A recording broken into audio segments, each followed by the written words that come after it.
थोड़ा स्पीकर की आवाज बढ़ा दो। हाँ, यस। सम्मानित मंच, सभागार में उपस्थित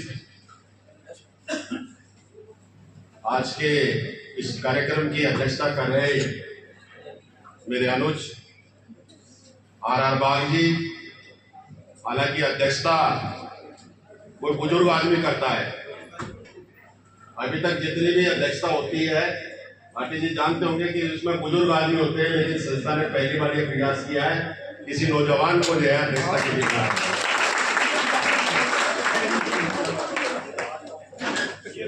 आज के विचार भाई राजकुमार भाटी जी, प्रवक्ता समाजवादी पार्टी, छोटी बहन पूनम तेजा जी जो डाइट में प्रवक्ता है, और इस सभागार में दिल्ली और एनसीआर से आए हुए तमाम मेरे साथी मीडिया कर्मी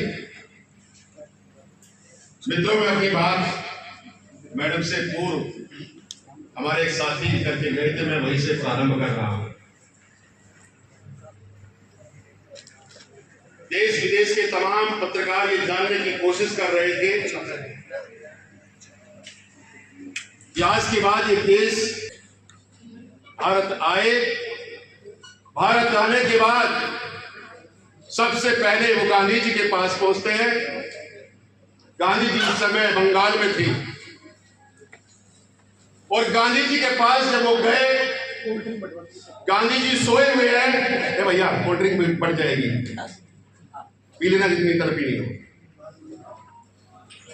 गांधी जी सोए हुए हैं, पत्रकार वापस आ गए। नेहरू जी के पास पत्रकार पहुंचते हैं, नेहरू जी भी सोए हुए हैं। पटेल के पास पत्रकार गए, सोए हुए हैं। देश के तमाम बड़े बड़े पत्रकार जो है नेताओं के पास पहुंचते हैं, सबके सब सोए हुए हैं। अंत में पत्रकार बाबा साहब डॉक्टर अम्बेडकर के पास पहुंचते हैं 26 अलीपुर रोड पर।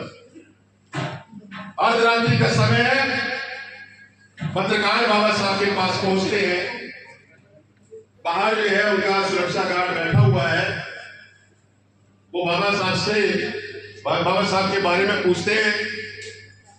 उन्होंने कहा कि मैं पहले बाबा साहब से पूछ कर के आता हूं कि मिलना है कि नहीं मिलना है। वो अंदर जाते हैं, बाबा साहब से पूछते हैं कि ये बाबा साहेब, तमाम पत्रकार जो है आपसे मिलने के लिए आए हुए हैं। बाबा साहब ने कहा कि तुरंत मेरे सैनिक कक्ष में ले आओ।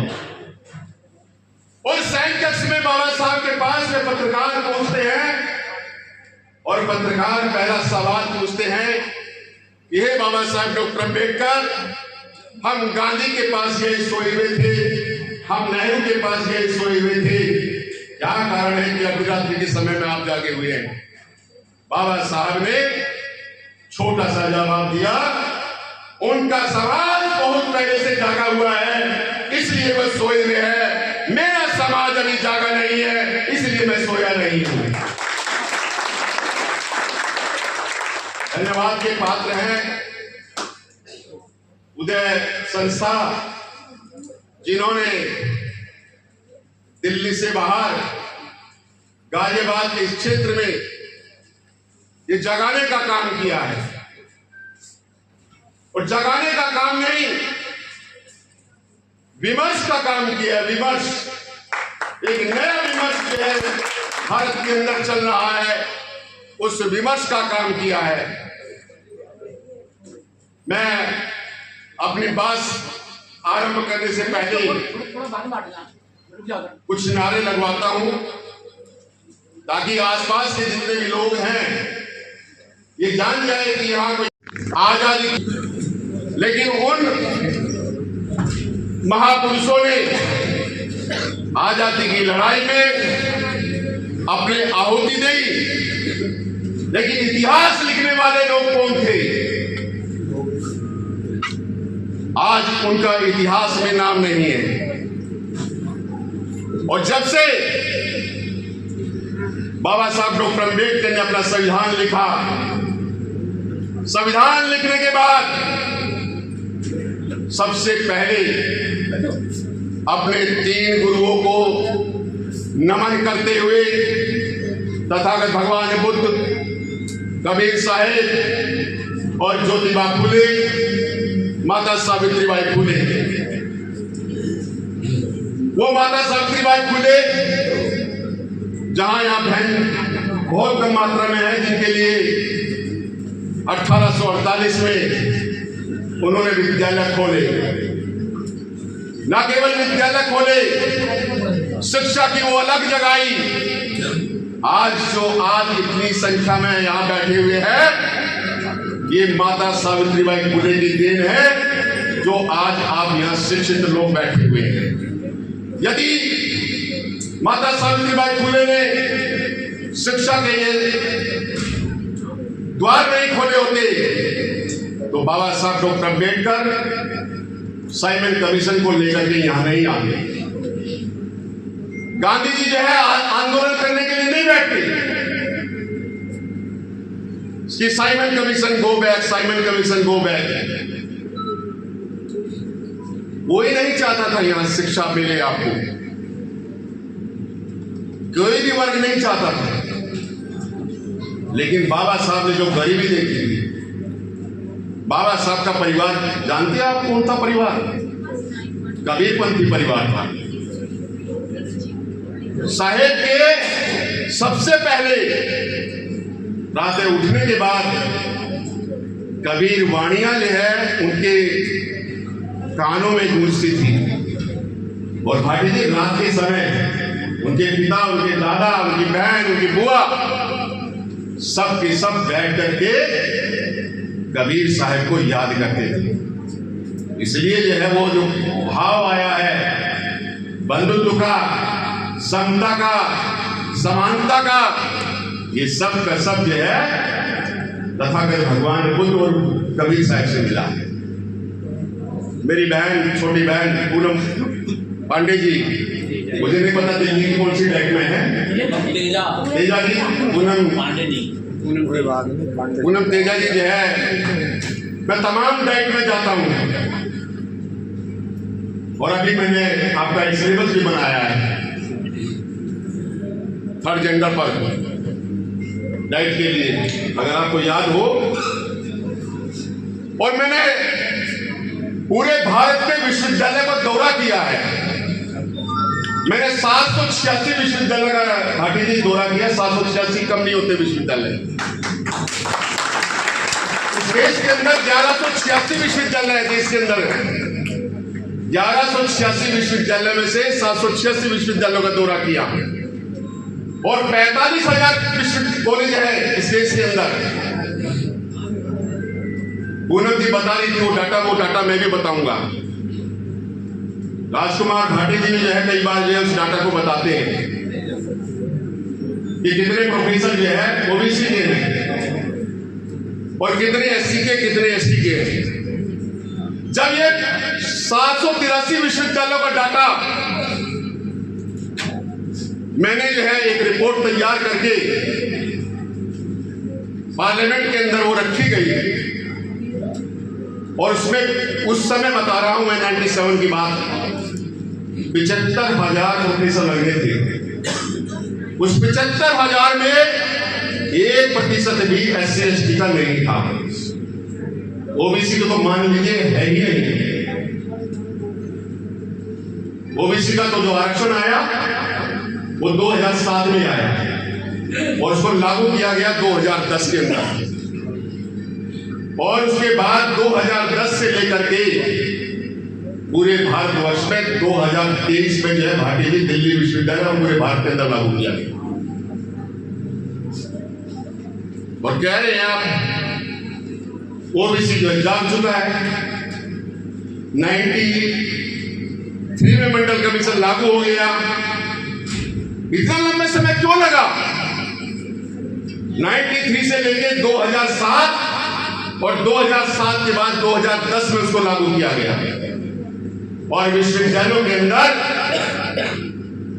2023 में आज पूरे भारतवर्ष के अंदर 1183 विश्वविद्यालयों के अंदर डाटा उठा करके देख लीजिए, एक भी ओबीसी का प्रोफेसर नहीं है। एक भी एसोसिएट प्रोफेसर नहीं है 25-30 है बाकी थी, लेकिन वो अपनी काबिलियत पर है, वो असिस्टेंट प्रोफेसर से एसोसिएट बने, एसोसिएट से प्रोफेसर बने। मेरे विश्वविद्यालय में भी है जहां मैं पढ़ाता हूं, लेकिन वो अपनी काबिलियत से आरक्षण की वजह से नहीं।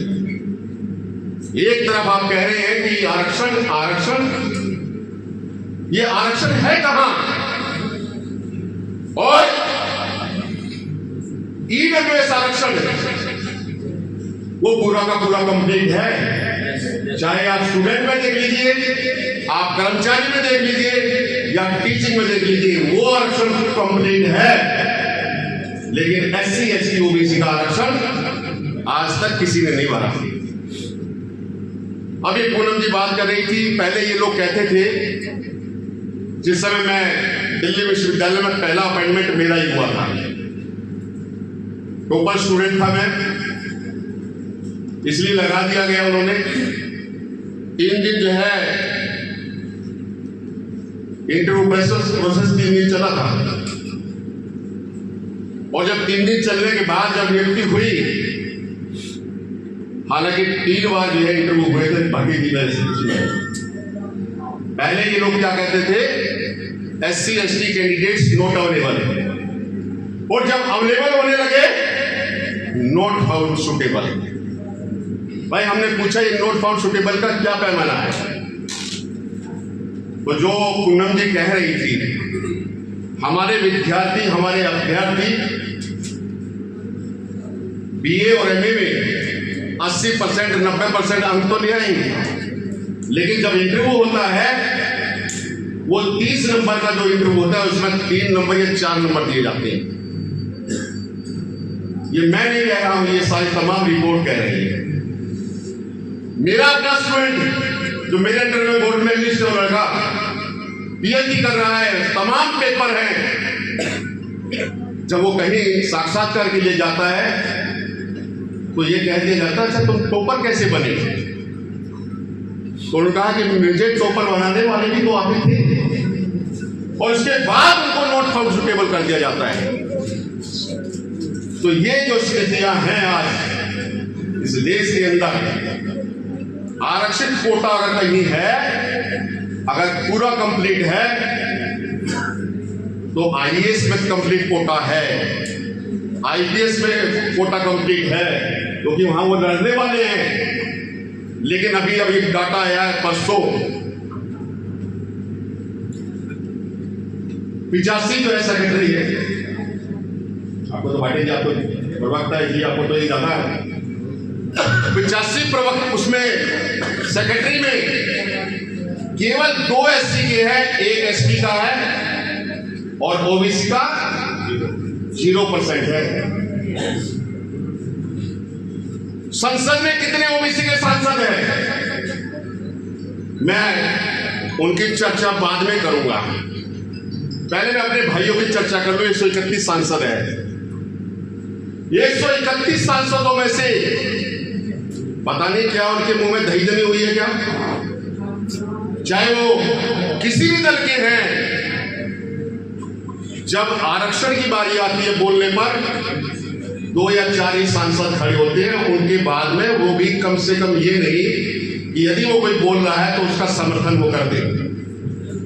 जैसे आप यहाँ सेम कुछ बोल देते हैं या ताली बजा देते हैं, वो तो ताली भी नहीं बजाते ना वहां कुछ बोलते हैं। तो जब उन सांसदों से जब मैं मिला, लगभग 131 सांसदों से मैंने ये तमाम रिपोर्ट आरक्षित संबंधित दी कि ये पार्लियामेंट के अंदर उठाइए, तो उनका जवाब था, भाटी जी सांसद मुझे आपने नहीं बनाया, पार्टियों ने बनाया है।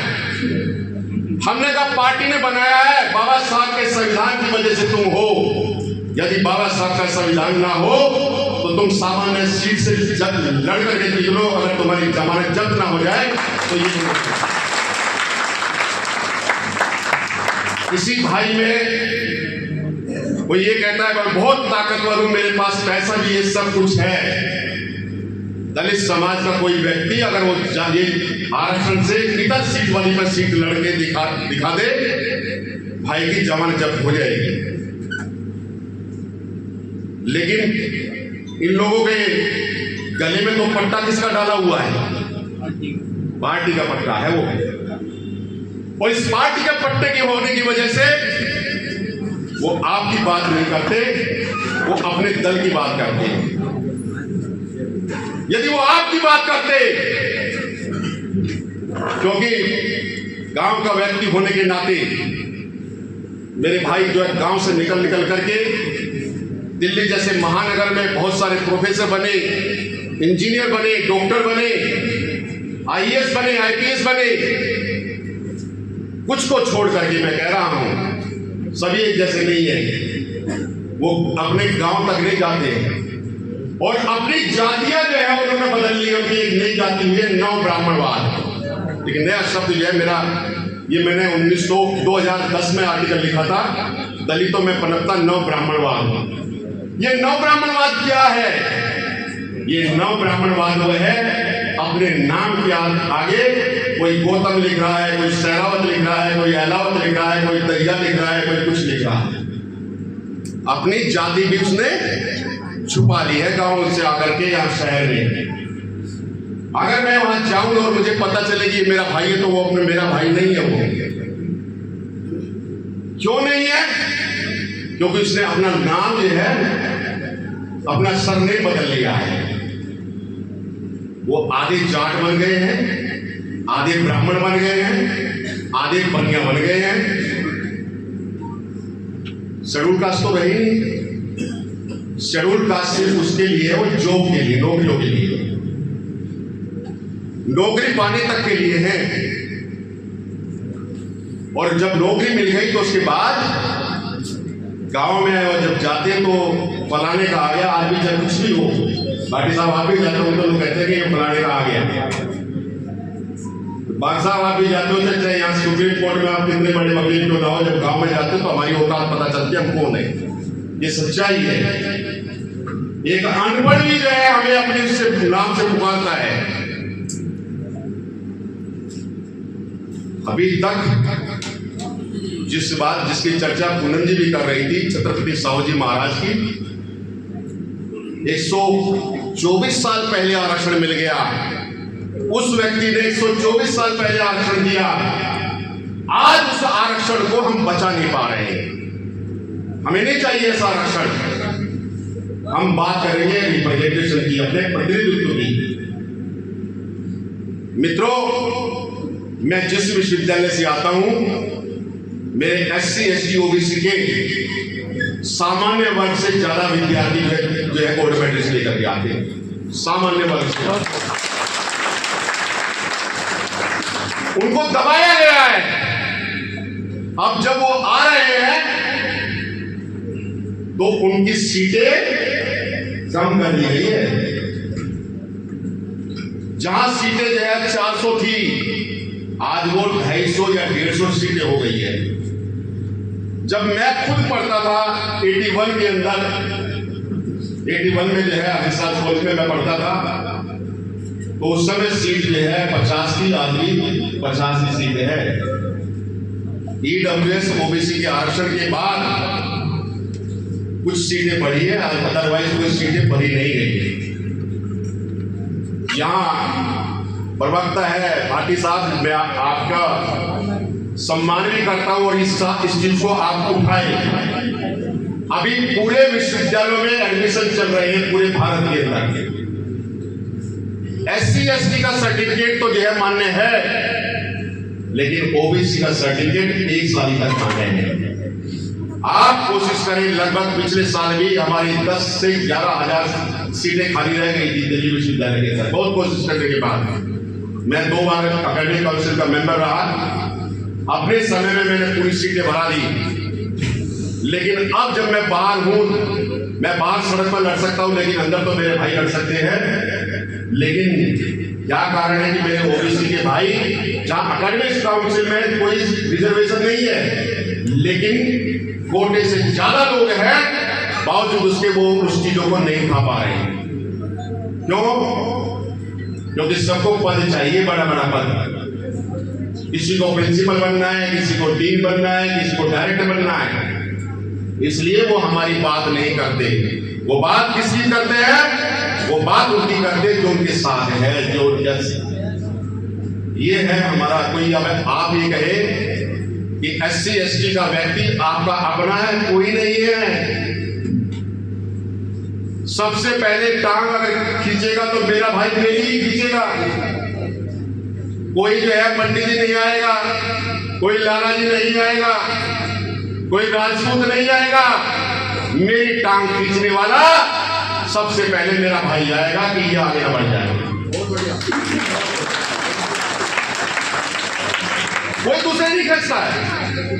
मेरा तो वो कोटा कंप्लीट है ही। जैसा कि EWS 10% है, ये 10% पूरा का पूरा फेक है। भाटी जी पूरा फेक है। मेरे पे हमले हुए हैं कई बार इस तरह के, बात सब बताएंगे वो। जब मैंने इन सर्टिफिकेटों की जांच कराई, आज भी जांच करा लीजिए पूरे भारत के अंदर, मैं दावे के साथ कहता हूं OBC में भी, SC में भी और EWS में भी बहुत सारे 40 सर्टिफिकेट मिलेंगे। जो असली हकदार है, जिसको वास्तव में चाहिए, उसको तो आरक्षण मिल ही रहा है। और जो थोड़ा सा ताकतवर है, जिसके पास सारी सुख सुविधाएं हैं, वो उस आरक्षण का लाभ ले रहा है। ये आरक्षण है, इसलिए आरक्षण, हमें ऐसा आरक्षण नहीं चाहिए। हमें तो रिप्रेजेंटेशन चाहिए। मेरे 4 विद्यार्थी अगर वो टॉपर बनते हैं, रिजर्व कैंडिडेट है, लेकिन उनको गणना उनकी जो है रिजर्व में होगी, सामान्य में क्यों नहीं होनी चाहिए? इसके लिए कोई नहीं लड़ता है। हमें लड़ाई ये लड़नी चाहिए कि हमारे विद्यार्थी जो इतने योग्य हैं, तो और एक और मैं आपको बता दूं, आयोग है उत्तर प्रदेश में भी, हरियाणा में भी, हर जगह आयोग है। लेकिन प्रिंसिपल, डायरेक्टर, रजिस्ट्रार और वाइस चांसलर, हमारे वाइस चांसलर 10 भी नहीं है पूरे भारतवर्ष के अंदर 1186 विश्वविद्यालय में से। आप सोचिए, 1186 विश्वविद्यालय में से हमारे 10 वाइस चांसलर नहीं है। और फिर भी आप ताली बजाते हैं जब कोई वो होता तो। क्यों? अरे जितनी बड़ी बड़ी पोस्टें हैं, उनका प्रतिनिधित्व करने वाले तो वे लोग हैं। मेरा 3 विश्वविद्यालयों के अंदर कुलपति का नाम गया और पता चलने के बाद तीनों जगह से सबसे पहले नाम काट दिया। अच्छा यही है? क्यों नहीं? हमारे अंदर योग्यता है। योग्यता भाटी जी उनसे ज्यादा हमारे अंदर है, साक्षात्कार करा उनसे, लेकिन मेरे नाम के पीछे वो लिखा हुआ है, इसलिए मेरी योग्यता नहीं है। पहली क्लास से लेकर 12वीं क्लास तक मैं दौड़ के अंदर दिल्ली में फर्स्ट आता था। लेकिन जैसे ही वो कहते थे अच्छा ये लड़ेगा, चमार का लड़ेगा, आधे घोड़े हमारे टूट जाते हैं, तुरंत टूट जाते हैं कि अच्छा ये लड़ेगा, ये दौड़ेगा। इस जाति का जो हमारे ऊपर वो लगाया हुआ ना स्टैम्प, इस स्टैम्प, ऐसी स्टैम्प हमें नहीं चाहिए। हमें चाहिए क्या? अपना रिप्रेजेंटेशन, प्रतिनिधित्व चाहिए। रिजर्वेशन ले लो, आप रिजर्वेशन अपने पास रखो और कंपटीशन कराओ, प्रतियोगिता कराओ। 100 में से 90 विद्यार्थी हमारे आएंगे। अगर सही से मूल्यांकन करे, सही से मूल्यांकन कराइए सही से। मेरा एक विद्यार्थी जो है PhD के लिए जब वो बाइबल देने के लिए गया, उसका सिनॉप्सिस मैंने जब बनाया, भाटी जी 7 लोग बैठे थे, 7 के 7 ब्राह्मण। उन्होंने कहा कि ये कैसे हो सकता है, ये तो तुम बनवा के गए। उसने कहा कि मेरे गुरु ने बनाया है, आप इसमें से कोई काटने तो दिखाइए। दलित साहित्य पर काम कराया, पहला काम कराया, अच्छा काम कराया। आज हमें जरूरत है, जो हमारे महापुरुष है उन पर रिसर्च कराने का वो है। हमारे महापुरुष इतने, हमारे आइकॉन इतने हैं लेकिन उस पर रिसर्च नहीं हो रही है। क्यों नहीं हो रही है? क्योंकि कराने वाले नहीं है। विमर्श तो आ गया, थर्ड जेंडर भी आ गया, दलित साहित्य भी आ गया, ओबीसी साहित्य भी आ गया, विकलांग विमर्श भी आ गया, तमाम विमर्श आ गए। लेकिन विमर्शों के बाद इस पर काम कराने वाला कौन है? काम कराने वाले या तो पांडे जी है, या दुबे जी है, दूसरे लोग हैं, और वो उनको मना कर देते हैं। हमारे लोग तो नहीं तैयार होते। हमारे अंदर की जो क्षमता है, पूनम जी के अंदर क्षमता है, भाटी जी के अंदर क्षमता है, बक्का जी के भाटी जी के अंदर क्षमता है, लेकिन करा नहीं सकते। क्यों? क्योंकि उसमें हम जो है, हमारा रिप्रेजेंटेशन नहीं है। मित्रों, जब ये एनएफएस क्यों होता है? एनएफएस कौन करने वाला है? पूनम जी, एनएफएस करने वाला ना वहां बैठे हुए कोई पंडित जी है, ना गुप्ता जी है, कोई नहीं है। वहां एनएफएस कराने वाला हमारा व्यक्ति है, जो कि वहां उसका ऑब्जर्वर बैठा हुआ है, जो एक दिन के 10-10 हजार रुपए लेता है।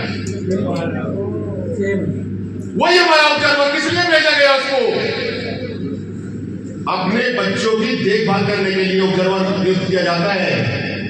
एक एससी का, एक ओबीसी का, एक महिला, तीनों कैंडिडेट मिलकर के जो है वो उनसे लड़ाई नहीं कर सकते। लेकिन नहीं, उनको भी क्या चाहिए? उनको भी पद चाहिए। अपने भाइयों का गला काट कर आते हो। मैंने पहले कहा था, मुझे दूसरे से कोई वो नहीं है।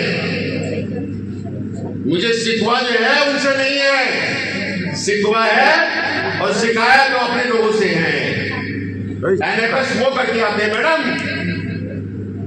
अगर वाइस वहां जाकर के कहते कि कैंडिडेट 10 आए हैं, 10 के 10 में से आप जितनी सीटें हैं उसको भरिए। मैं पिछले दिनों केंद्रीय विद्यालय के अंदर गया, पहले से ही वहां पोस्टों का वो बना हुआ था, सर साइन कर दो, ये आपका टीएडी है। हमने कहा मैं घास काटने के लिए आया हूं, अपने उससे नियुक्त करके जाऊंगा। और मैंने 18 लोग वे लगा के आया, जिसका कोई मायवाद करेगा, कोई मायवाद करेगा। मैं पीछे यहाँ बिजनौर में गया वाइवा लेने के लिए। मैं मानसिकता बता रहा हूँ, वहां की मानसिकता देखिए। वहां पहले से तय किया हुआ था कि जो उच्च जाति के हैं उनके 95 से लेकर के 98% नंबर वाइवा के अंदर, और जो है दूसरी जातियों के हैं 80% से लेकर 95% तक। ओबीसी के जो है 55 से लेकर के 59% तक, 60% पूरे नहीं। और SC/ST के जो बच्चे हैं उनमें 44 से लेकर के 49% तक, 50% उनके भी नहीं। और माइनॉरिटीज के जो है हमसे भी कम। जब मैं उनका वाइवा लेने लगा तो मेरे लिए पहले से लिफाफा रखा हुआ था कि ये लिफाफा लेंगे। मैंने कहा नहीं, मैं लिफाफा नहीं लेने के लिए, टीडी नहीं लेने के लिए आया हूं, मैं साक्षात्कार लेने के लिए आया हूं।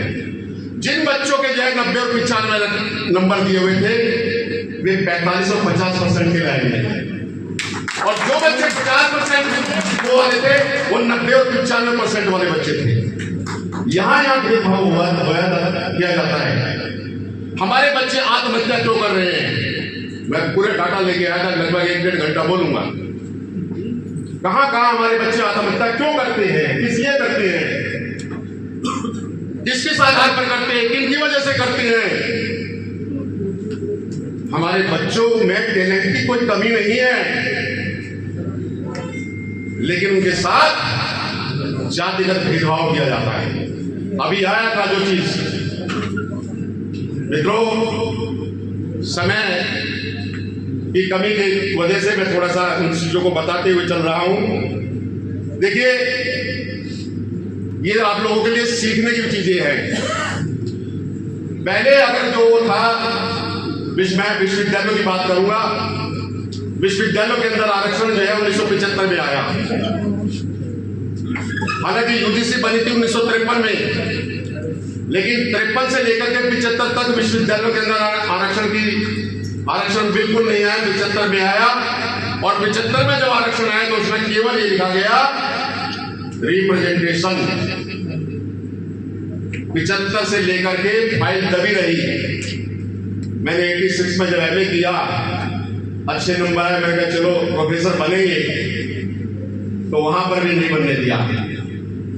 मैंने पहला जो है विश्वविद्यालय में धरना प्रदर्शन यूजीसी में किया, लगे आरक्षण तो है नहीं, ये 5% की छूट लेकर के मैं पूरे भारतवर्ष के अंदर में लेकर के आया 5% की छूट।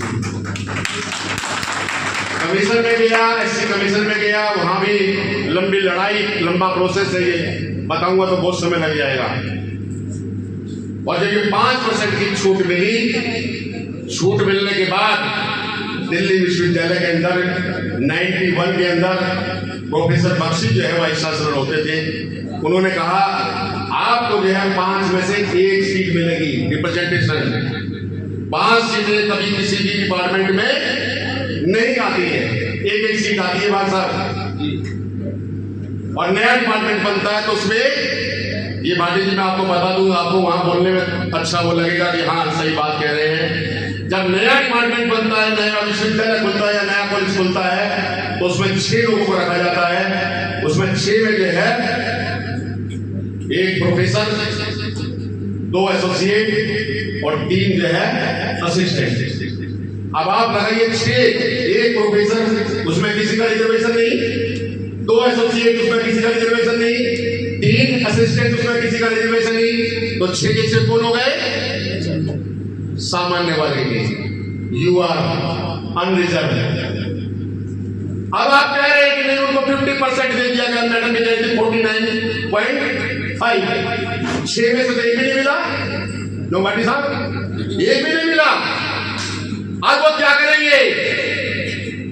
जब प्रोफेसर की सीट आएगी तो दूसरी आएगी, दूसरी में कोई रिजर्वेशन नहीं, तीसरी आएगी उसमें कोई रिजर्वेशन नहीं, चौथी आएगी ओबीसी की, क्योंकि वो 8 लाख से ज्यादा वैसे ही है। प्रोफेसर में तो ये है, अगर वो असिस्टेंट लगेगा तो स्टार्टिंग में 1,56,000 रुपए है, 8 लाख से ज्यादा वैसे हो गए, वो आ ही नहीं सकता। तो ओबीसी का सीट कहां गई? खत्म हो गई। लगभग 350 साल के बाद मेरी सीट आएगी एससी की। तब तक ना मैं बैठूंगा, बैठा रहूंगा, ना भाटी साहब बैठे रहेंगे, ना बाग साहब बैठे रहेंगे। और एसटी का तो छोड़ दीजिए, कमाएगी। इसकी लड़ाई कौन लड़ेगा? उसकी लड़ाई लड़ेंगे भाटी जी, जो हमारे साथ हैं, जो प्रवक्ता है। इस सभागार में से जो जाएगा संसद में, जिसको पता है, जिसने संघर्ष किया है, इनमें से जो कोई जाएगा वो पार्लियामेंट में बोल सकता है, वो पार्लियामेंट वाले कोई नहीं बोल सकते। जिसने दर्द जाना है, जाके पावना फटे दिवाली, सो क्या जाने पीर पर आई। एक बहुत अच्छी हीरोइन है जो कहती है कांटा लगा फिर डांस कर रही है। अरे कांटा लगने पे इतना बढ़िया डांस होता है? अरे हमारा तो गाना, और हमारे हो गया, हमारे कितने कांटे लगे हुए हैं, हमें तो कहाँ नहीं कांटा मारा, लेकिन हमारे लोग डांस कहाँ कर रहे हैं? उन पार्टियों में डांस कर रहे हैं बेकार में। जिस दिन आप में से कोई वहां चला जाएगा, संसद में एक भी व्यक्ति चला गया, तो संसद जो है दहाड़ने लगेगी। इसीलिए बाबा साहब ने कहा था ये जो है शिक्षा वो शेरनी का दूध है, जो पिएगा वही दहाड़ेगा।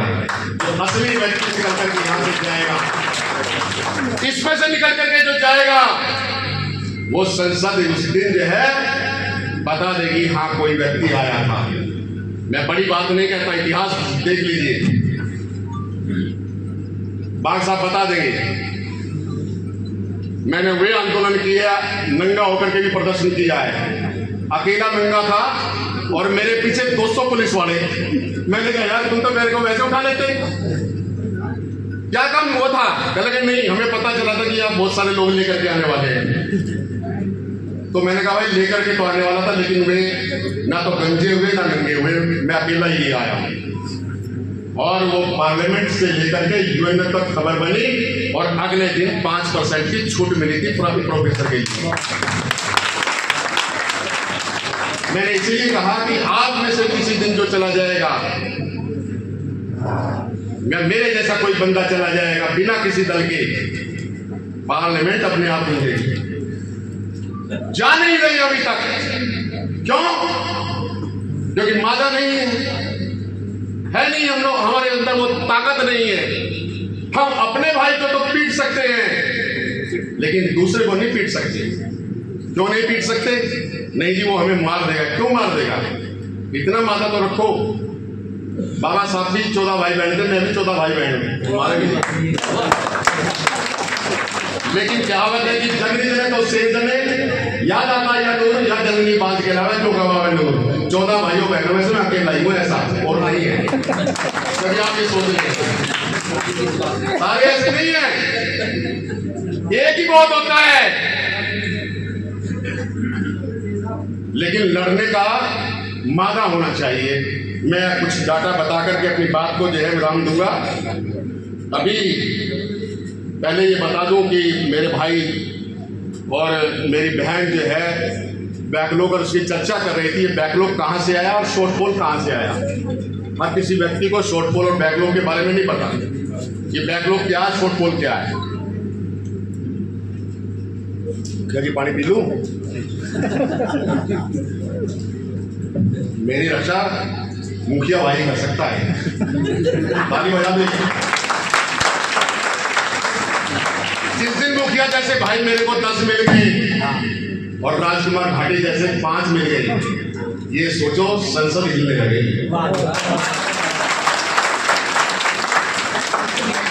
दम है। अभी आए हैं ओबीसी के ऐसे भाई इस समय आए हैं और ये जो है लंबी लड़ाई लड़ने के बाद पार्टी की 3200 लोग SC ओबीसी में आए इस साल। 3 सालों के अंदर ये मेहनत कितनी लंबी, जो लड़ाई इतनी लंबी लड़ी थी। आज SC ST ओबीसी इतने हो गए हैं दिल्ली विश्वविद्यालय के अंदर कि अपना अध्यक्ष को चुन सकते हैं, अपना EC को चुन सकते हैं, अपने 13 जो है एकेडमिक काउंसिल मेंबर को चुन सकते हैं। इतनी ताकत हम लोगों में आ गई है। लेकिन ये ताकत कहां से आती है? ये ताकत जो है, ये ऊर्जा, ये आप लोग देते हैं। जैसे मेरा भाई खड़ा है मुखिया, अगर कुछ हो गया मुझे तो एकदम पकड़ लेगा। ऐसे होने चाहिए, 10-20 ऐसे लोग होने चाहिए। लेकिन जब भी हमारा कोई आंदोलन होता है, जब मैं उनको ये कहता हूं कि मैं पहला थप्पड़ मारूंगा, तुम पीछे रहना, सबसे पहले पीछे भाग जाते हैं, मुझे छोड़ जाते हैं। इतने केस लगे, इतनी कोर्ट कचहरियों में चक्कर लगे, और जब पैसे की भी देने वाली आती है, कोई पैसा देने के लिए तैयार नहीं। जब ये मैं केस लड़ करके आया, ये बैकलॉग और शॉर्टफॉल वाला, आज जो 3200 लोग लगे, 3200 में से भाई साहब 5-5 लाख रुपए मियां बीवी ले रहे हैं। 10 लाख रुपए कोई 5 रुपए देने के लिए तैयार नहीं। और चंदा मारने के लिए कोई आ जाए, गौदान के लिए, फलाने दान के लिए, वही 1100 या 5100 रुपए भाभी जी दे देंगे। लेकिन अपने लोगों के लिए ये 5 रुपए 500 रुपए देने के लिए तैयार है। ये शॉर्टफॉल और बैकलॉग कहां से आया? पहले थे हमारे यहां वैकेंसी बेस्ड रोस्टर। जो भाई सर्विस में होंगे वो वैकेंसी बेस्ड रोस्टर जानते होंगे। 1, 4, 8, 14, 17, 21, 28, 31, 36 ये वैकेंसी होती थी 40 पॉइंट रोस्टर में। और 40 पॉइंट रोस्टर खत्म कर दिया इन्होंने 97 के अंदर। बहुत सारे लोगों ने बताया, इंदिरा साहनी की यूनिवर्सिटी, ये सब चीजें मैं नहीं बताऊंगा। लेकिन ये जो 40 पॉइंट रोस्टर था, पहली पोस्ट हमारी थी। और अब ये पहली पोस्ट SC की कहां चली गई?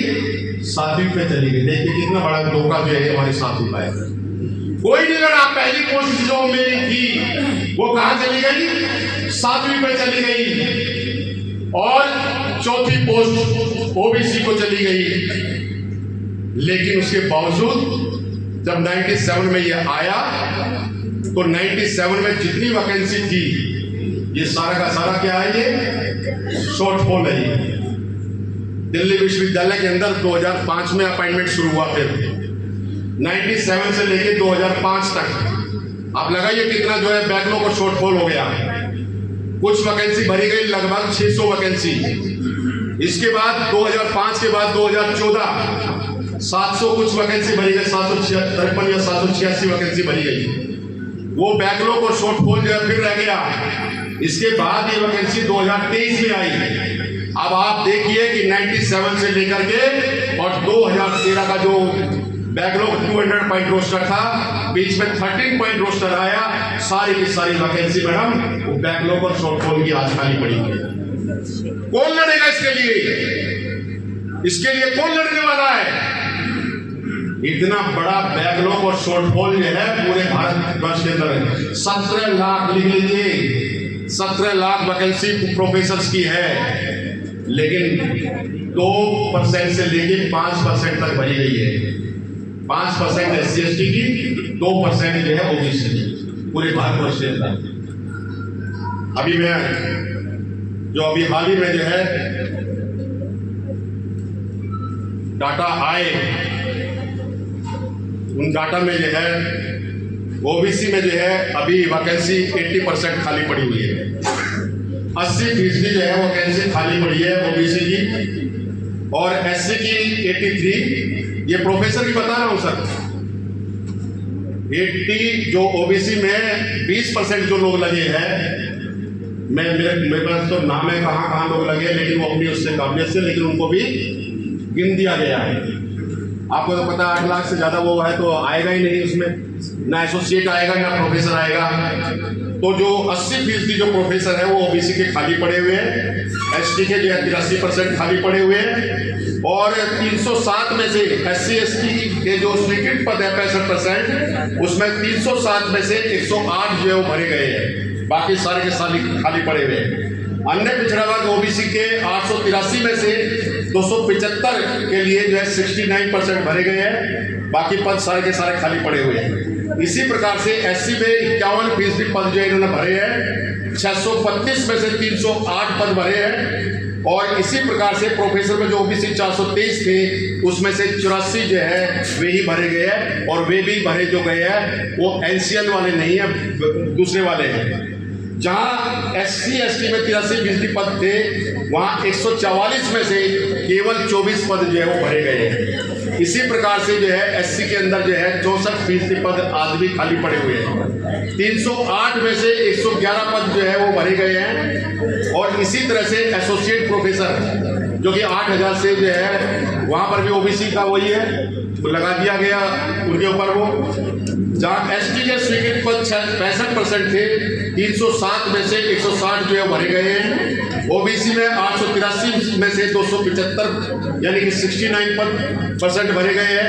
SC के 51 में से जो है 632 में से 308 पद भरे गए हैं, और असिस्टेंट प्रोफेसर के जो है OBC के 23% पद जो है भरे गए हैं, और 2382 में से 1838 पद जो है आज भी खाली पड़े हुए हैं।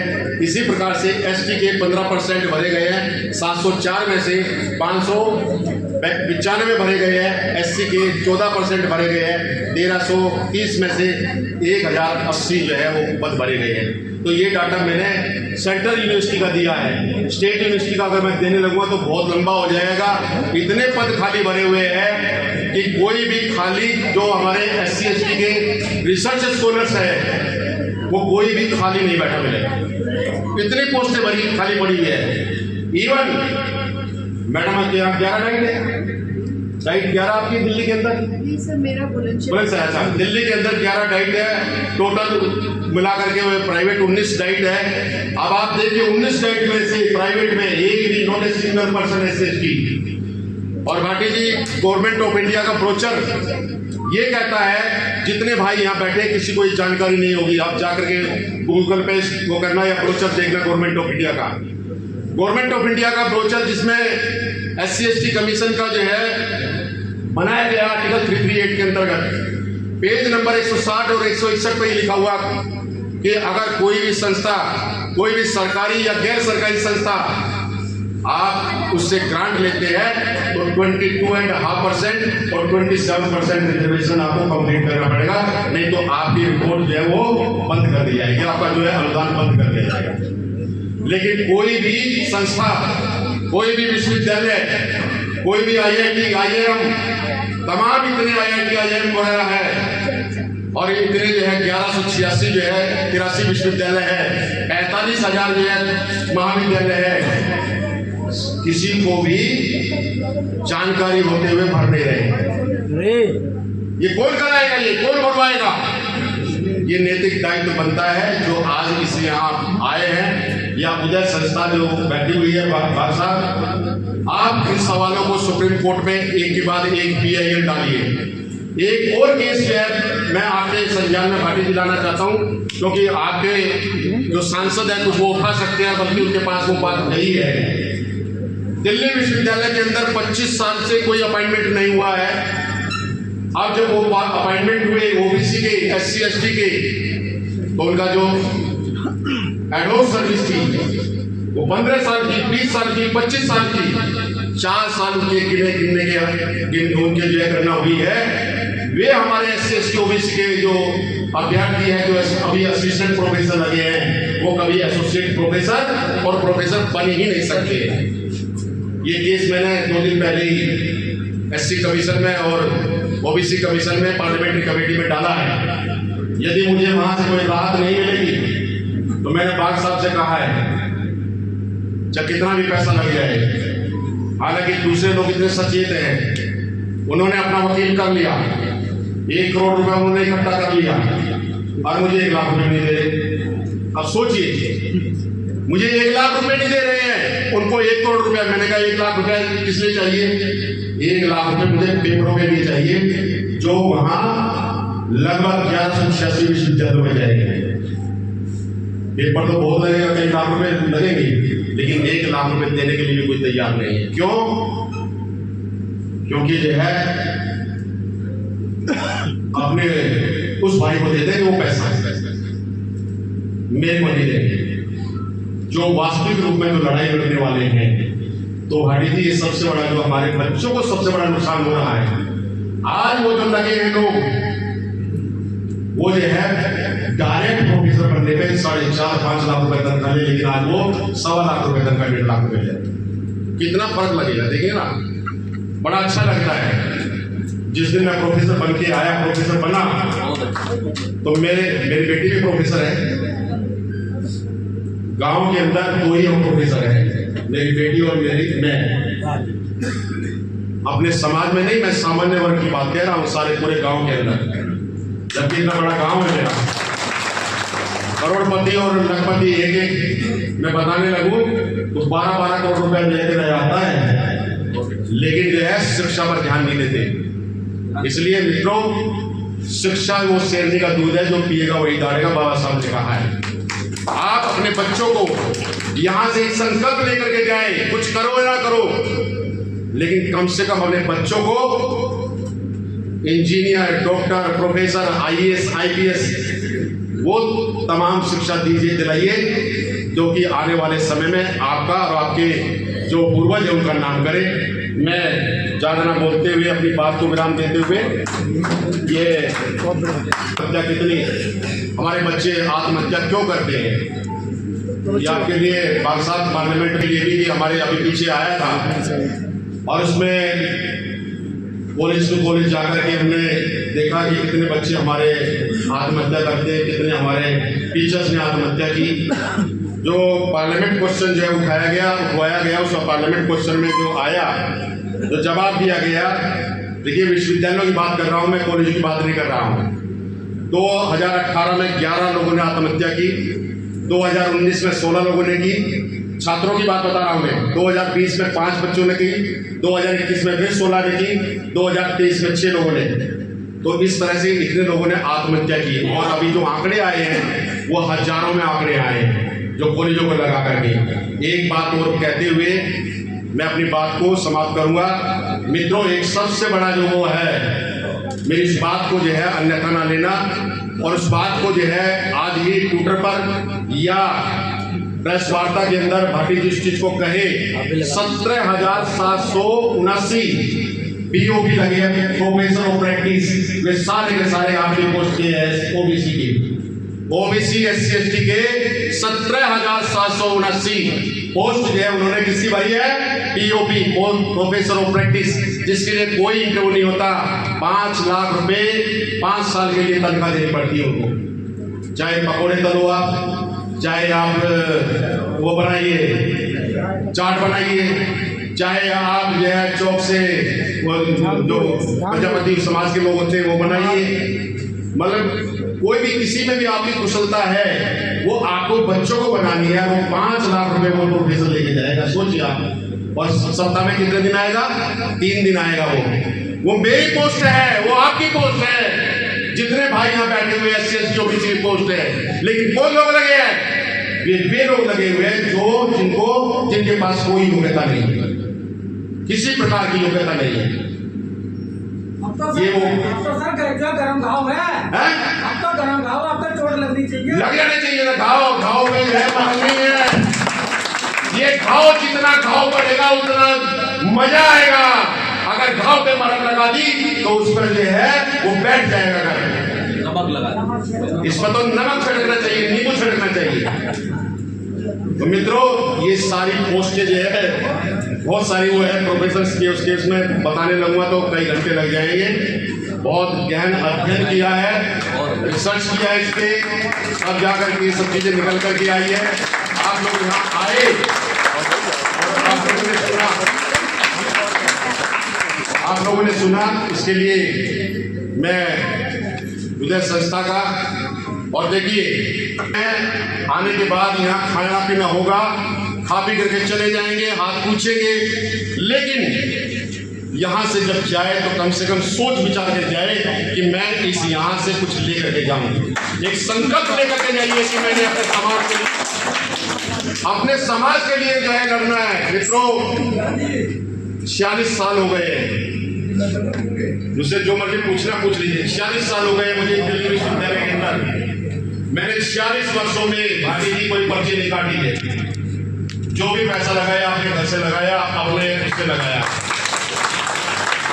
कोई एक व्यक्ति ये कहते कि मेरी पर्ची काटी गई है। मैंने लाखों रुपया जो है अपने समाज के उसके लिए लगाया, धरने प्रोडक्शन में लगाया, मैं कोर्ट कचहरी में गया, किसी से कोई चंदा नहीं लिया, क्योंकि संस्थाएं जो टूटती है वो चंदों की वजह से टूटती है। जो लोग मांग लेते हैं, आज यहाँ जितने आए हैं, मेरा भाई देवी भाई अगर पैसे मांगे तो देना मत, कल भले ही दे देना, आज मत देना, आज मत देना। क्यों? आज जितने हैं भाटी जी, आज जितने हैं, कितने अगर इनसे पैसा मांग लिया, इसमें से 2% रह जाएंगे, 2% रह जाएंगे, ये भी नहीं आएंगे। अगर काम करना है, जज्बा है, मैं तो ये कहता हूँ मेरे साथ। अरे टिकट काट के आए, ऐसा टिकट तो अपने लिए निगम पात्र दिया करके ना थोड़ी मिलेगा। अगर जज्बा है, लड़ने की ताकत है, तो हमें 100 लोग चाहिए, 1000 लाखों लोग नहीं चाहिए। अपने अधिकारों के लिए लड़िए, सजग रहिए, तभी ये विमर्श, तभी ये संस्थाएं जो है चलेंगी। इन्हीं शब्दों के साथ आपने समय दिया, बहुत बहुत धन्यवाद बहुत साहब। और हमारे साथी स्वागत करेंगे आपका फिर दोबारा से। हाँ, यस, करो करो करो करो, यहाँ खड़े हैं।